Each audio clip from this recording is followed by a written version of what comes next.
fair share of tall poppy knocking. Initially derided as a singing budgie for her stream of manufactured hits, Kylie has undergone a remarkable transformation. Now, 10 years on, it might even be said that Kylie is cool. She's emerged older, wiser, and reckons she's now playing the fame game her way. Mark Llewellyn caught up with Kylie in her hometown of Melbourne.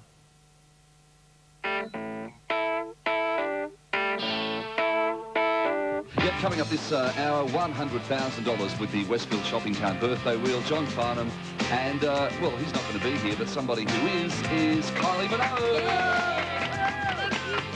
If you were in Melbourne last week, you might, just might, have noticed that Kylie was back in town. Thank you, thanks, Kylie Minogue. Indeed, back home. Welcome, Kylie. It is so good to have you back in Melbourne. And you do call this home still, don't you? I do. Yeah. Now, listen, do you still call Melbourne home? Yeah. Tea or coffee or peppermint tea Kylie, how are you? It's work. I mean, I'm in such a brilliant position that a lot of what I can do is so much fun. We're just wondering, do you work the room or does the room come to you? It's hard to believe she's not yet 30. Neighbor. Hard to believe that the girl who once was Charlene would become the woman she is now. Call me a sissy. Wouldn't dare, mate. It's like looking at another girl. And I don't know if that's normal. I mean, if I showed you a picture of yourself from 10 years ago, would you look at it and say, oh, my God, you know, I hardly recognise him? Yeah, or, I'd say he was thinner. what a different man. Really, in the pre-written history books, it should have been, so whatever happened to that girl with the really big hair and pink earrings singing I Should Be So Lucky, or the girl that was in Neighbours.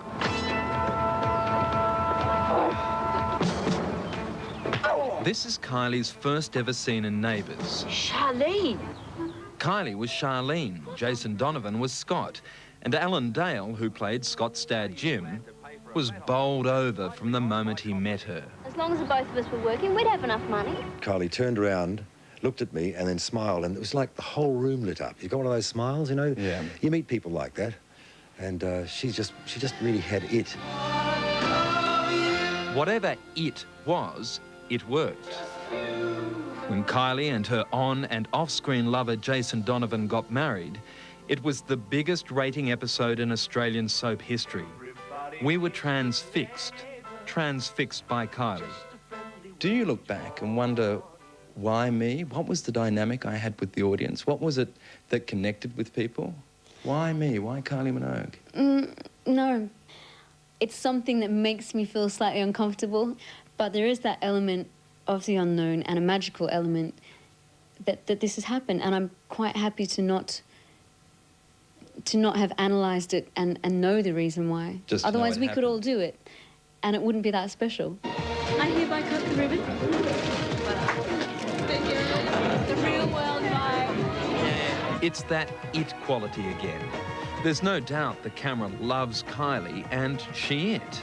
But just what it is that propelled her from big-time fame in small-town Oz to international success at first amazed many. But again, not Alan Dale. Alan, former bass guitarist in the Neighbours After Hours muck-around band. One of the songs that we had, that we could play, that we'd worked up, was a song called Locomotion. So when she arrived, we asked her to sing, if she could sing it, and she, as it happened, knew the words and sang it. And she was standing about 3 feet in front of me, right in front of me, when she sang it. And we sort of moved into it, you know. Come on, baby, do the locomotion. And then off she went. And when we finished, we all just, the silence fell, and we just looked at each other, couldn't believe it, you know. Here was this little tiny girl who, you know, looked great, and she looked great, who could sing like an angel as well. Really, really well. She was a good singer. I mean, people talk about the Spice Girls, but what Kylie achieved is bigger than anybody. Because, you know, we're talking about, we were a small little record company with about 500 quid. And we took on the majors and beat the majors. And, I mean, still nobody sold more albums in Great Britain than Kylie. So, I mean, it was purely done on her talent and our talent. Not that Pete Waterman thought it then. In the 80s, Stock Aitken and Waterman was the hottest pop production line in Britain. Locomotion may have made Kylie huge in Australia, but in Britain, she was small bickies. Indeed, when she flew to London to meet Waterman, he'd forgotten the appointment completely until his panicked partner rang him. He said, well, I've got a small amphibian sitting in the reception, and she's expecting to make a record because she's on her way back to Sydney in 2.5 hours. Don't you think you should have told us? Is it true that I Should Be So Lucky was written and sung, recorded in a day? Oh, way less than a day, yeah. It was written in 10 minutes. And he said, look, you don't understand. She's sitting with her baggage in the reception. And I said, look, she should be so lucky. And he said, look, just go away and write lyrics on that idea. I said, what idea? He said, I should be so lucky. Didn't know what I was doing. I mean, it was just done there and then we caught the plane back here. Not knowing what would happen. Having no idea, you know, that song would become what it did. I Should Be So Lucky went #1. And it didn't stop there. 6 top 10 albums and 16 top 10 singles followed.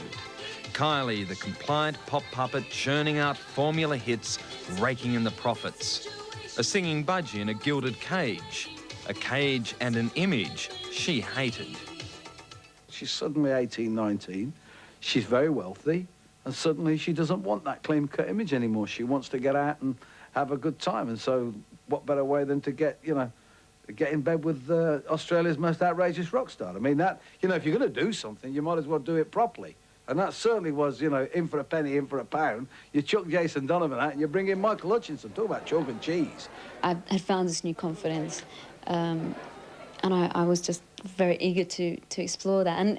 And also, I can look back on it and think that it was rebelling in a kind of childish way against everything that I had been made to do before. They call me the wild rose. Geez, what's happened to Kylie? What happened was a new Kylie.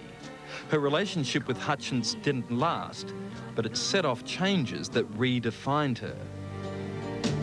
For my name was Eliza Day. I mean, if I was still doing what I was doing 10 years ago, I sure as hell wouldn't be sitting here speaking with you. You'd be down at the RSL performing on stage. I'd be in Las Vegas by now, for sure.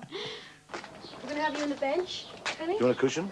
Whatever the changes, what has stayed constant is the constant glare. And as flattering as it can be, How can he look so gorgeous so early in the day? And You're very kind. oh, we're just honest. to have it is to attract them.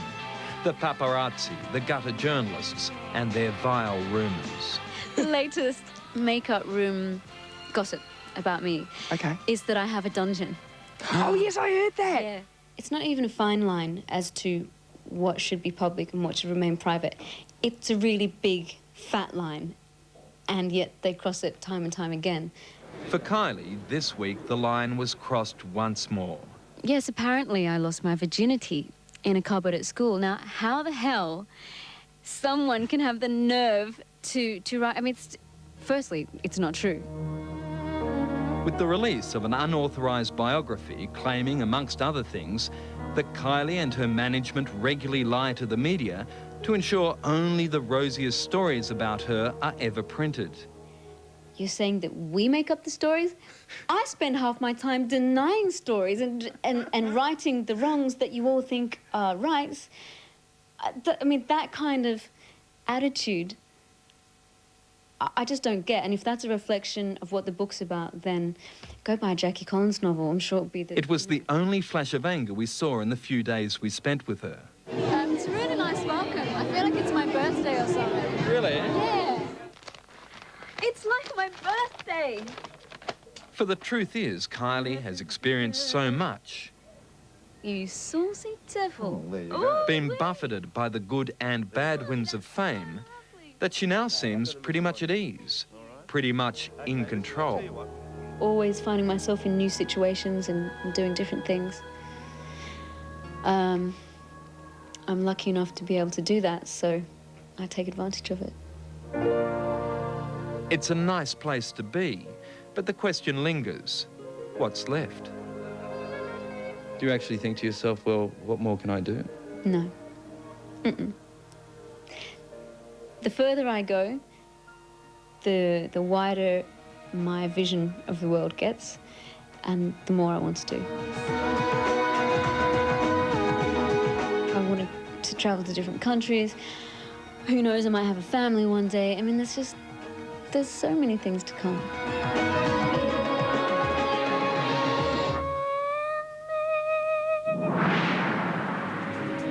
Being a